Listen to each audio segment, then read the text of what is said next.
very first video I ever did on YouTube was actually on the Miniac channel, where I compared a bunch of different starter paint sets. And in that video, I kind of shit all over the quality of Army Painter paints. The quality of the paint honestly left a little something to be desired. I felt like I was fighting it more than I should have. So, But does the paint brand you use really stop you from creating an amazing paint job? Today, we're gonna find out.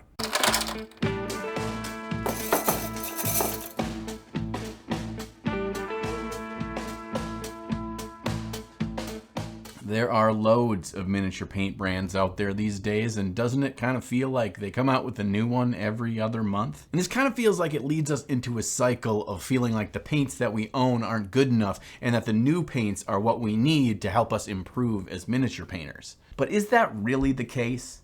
I'm kind of curious. So today we're gonna try to find out. I'm gonna try to paint the highest quality miniature I've ever painted here on the channel while only using Army Painter paints. Well, why Army Painter? Well, first of all, they challenged me to do it, and I'm not one to back down from a challenge. And second of all, my limited experience with this paint range has been less than pleasant. Also, this paint is affordable, readily available at just about any local game store, and it's known for being a paint accessible for beginners, but quite frankly, looked down upon by serious miniature painters. I'll be spending 2 12-hour days of painting to get this Chaos Marine as close to Golden Demon quality as possible, given only the constraints of time and paint quality, and my own skill, which I guess is my biggest constraint. Emotional damage! I'm gonna paint the armor starting at a deep dark blue and rise up to a nice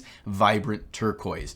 And I'm mostly choosing this color scheme because when I was looking through the optional colors, these ones looked pretty. Speaking of which, I'm using both the standard Army Painter range and the Air range for this paint job, mostly because they have different colors in the boxes. The Air range, which is meant for through an airbrush, is obviously thinner than the standard range, but it's not so thin down that it doesn't work just fine with a regular brush. Immediately, I noticed that this stuff needs more than just water added to it to thin it down and get it to an ideal working consistency. So each time I put some paint on my palette, I put in some Magic Mix by Sonja along with some water, because this stuff has a really thick binder, and just thinning it down with water makes it seem to separate more than I'd like, but this stuff really keeps it into a nice workable consistency. I found this step to be particularly important for the standard range. The Air range didn't really need it so much. And it's kind of an important point to note, because there are plenty of paint brands out there that don't require anything more than a little bit of water to create a silky smooth base coat. And even with mixing in my own medium, I wasn't going to get a smooth,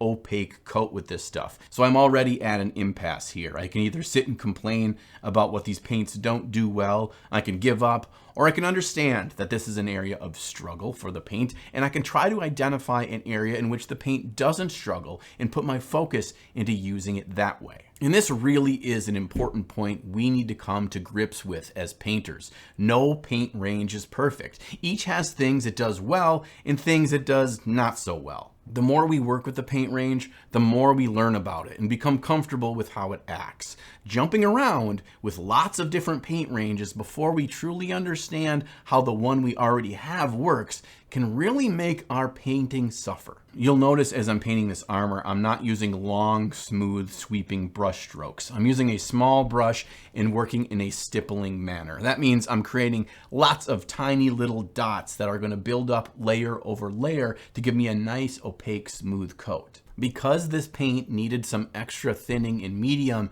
it doesn't give easy opaque coverage. But we can use this to our advantage with stippling. We want this gradual buildup. It gives us a ton of control over our color transition and blends. And this paint includes a nice little bit of literature. And while I was looking through it, I noticed this really important sheet that told us about the medium and how it separates in the bottle during transport. I think this is one of the reasons why people might have a bad experience with a particular paint brand. If it's not correctly mixed, it can act vastly different than it was intended to. So I thoroughly shook up each of the paints with my Vortex Mixer prior to use, and it felt like entirely different stuff than the stuff that I used back when I tested the paint starter set. Now this is another issue. As new painters, you shouldn't be expected to have to go out and buy a Vortex Mixer just to get your paints properly mixed. The good news is a lot of companies are including little mixing balls in the paints when you buy them. And Army Painter is doing that with their Air range. I do wish this was industry standard and all paints came with those little mixing balls, including the standard Army Painter paints. Another area that I tried to lean in on for this paint was its ability to do just fine with glazes, both thick and thin. For cloth, I built up some scratchy highlights and put on a heavy wash of red over the top, blending those textured highlights together.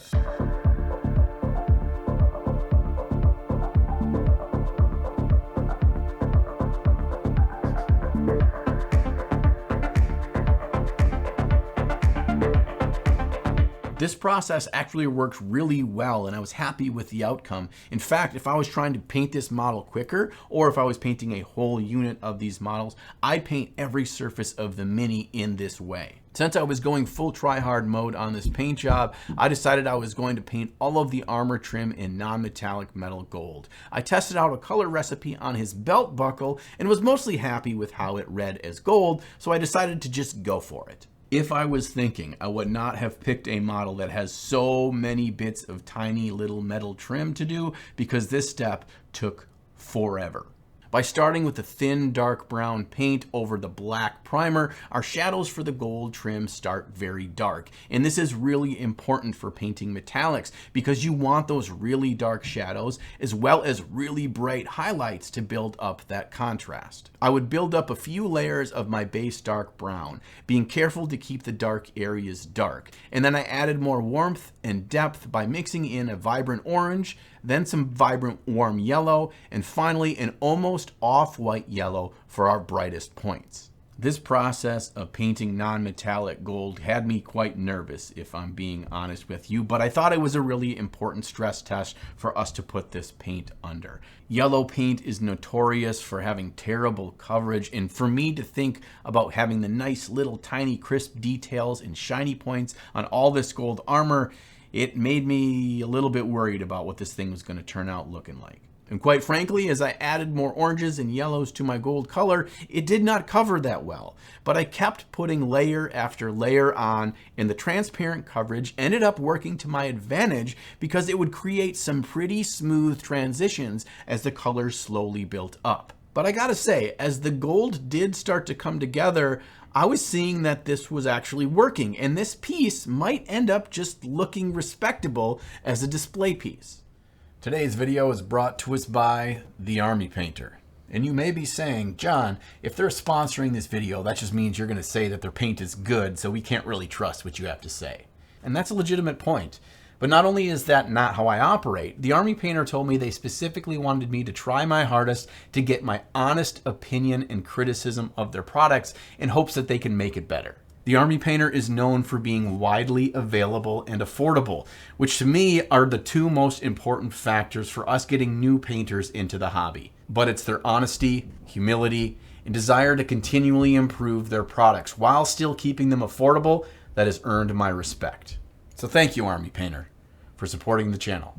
On to painting the face, and I specifically chose a model that had skin because it can be a difficult thing to paint for most of us painters, and it is a nice test of a paint range to how well it can paint human skin. And as you can see, I ended up painting this face mostly out of focus on the camera. No big deal, it's not like I had 3 hours of footage of me meticulously painting this face that all ended up blurry as shit, so you can't tell all the hard work I did. Sorry about that. I am more pissed off about it than you are. But at the end of the video, I do show some finalized shots of the face, all nice and crisp. I used the same stippling approach for the skin, which worked great. The problem with painting skin is we need to get pretty darn bright on the highest highlights. And when you paint with a mix that includes a lot of white, it can turn out chalky and ugly really easily. But because I was just building up small dots and lines, we didn't have this issue. This was another area that I really stress tested the paint range. And as long as I worked in very thin paint over many thin coats, the results were kind of solid. Our Chaos Marine here has an eyeball on his knee pad because why wouldn't he? So let's use this as an excuse to test out how well this paint can do fine little freehand details. I went for a cloudy, milky eye because that's creepy. When you're doing fine details like this, you want your paint really thinned, and this paint can thin very well.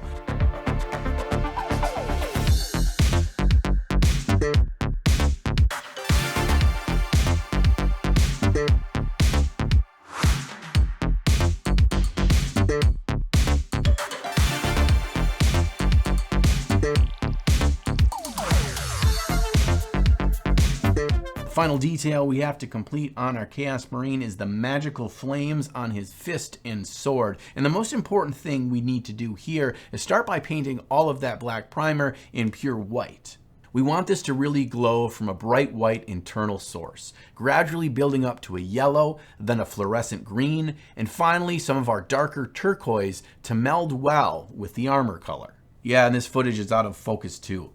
Fuck me. I think I got so focused on painting this model as best that I could within the time limit that I completely spaced on the fact that I was recording things and I needed to keep the model at a certain point so it would stay in focus on the camera. And with that, our Chaos Sorcerer paint job is complete. And quite frankly, I'm kind of proud of this. And it wouldn't take me that many more hours of smoothing the colors out with thin glazes and tidying up some of my mistakes for it to be worthy of entering into a Golden Demon competition. I'm not saying he'd win. I'm just saying I wouldn't be ashamed to have him in the display case. While this video was focused on trying to paint to a high level with a paint brand that many look down upon, I don't want your takeaway from this video to be whether or not I think Army Painter makes good paint. What I really took away from this project is how I personally put unrealistic expectations on the paint that I use and the tools that I use pretty regularly, instead of just listening to the tool and figuring out what it does well and leaning into that so I can get the most out of it. What does the paint or tool struggle with? Well, try to avoid that if you can.